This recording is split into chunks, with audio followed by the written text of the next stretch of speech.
C'è il timore perché questa gente qui sa chi sei, no? E quindi sa dove parcheggi e quindi il segretario ha avuto anche a suo tempo la macchina, insomma, con delle strisce, c'è sempre un po' di timore, Certo. ovviamente sempre di più.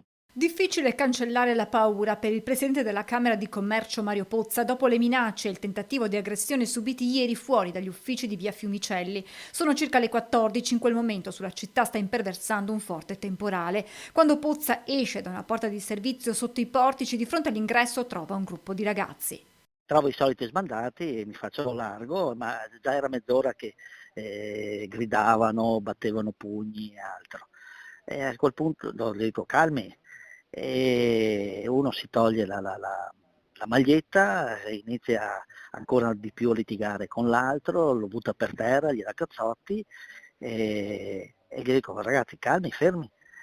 A un certo punto un ragazzo dell'est alto mi viene incontro con fare minaccioso, mi dice cosa vuoi, dammi il telefono. A quel punto il presidente si rifugia in un bar vicino, da dove chiama i carabinieri che in pochi minuti raggiungono la zona, ma il gruppetto nel frattempo si è allontanato.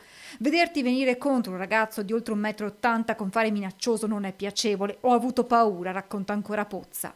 Non è una novità, non è una novità perché dicevo, sì, ci sono le telecamere, però nonostante ci siano le telecamere, ok, questi continuano a fare quello che vogliono.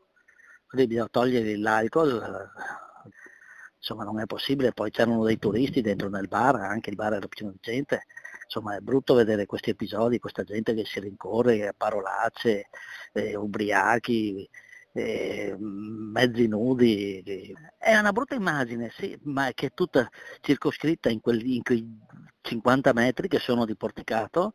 Appena 15 giorni fa c'era stato un vertice tra Camera di Commercio, Forze dell'Ordine, Prefetto e Questore proprio sulla richiesta scritta dello stesso presidente Pozza di un intervento nell'area che gravita intorno alla Camera di Commercio.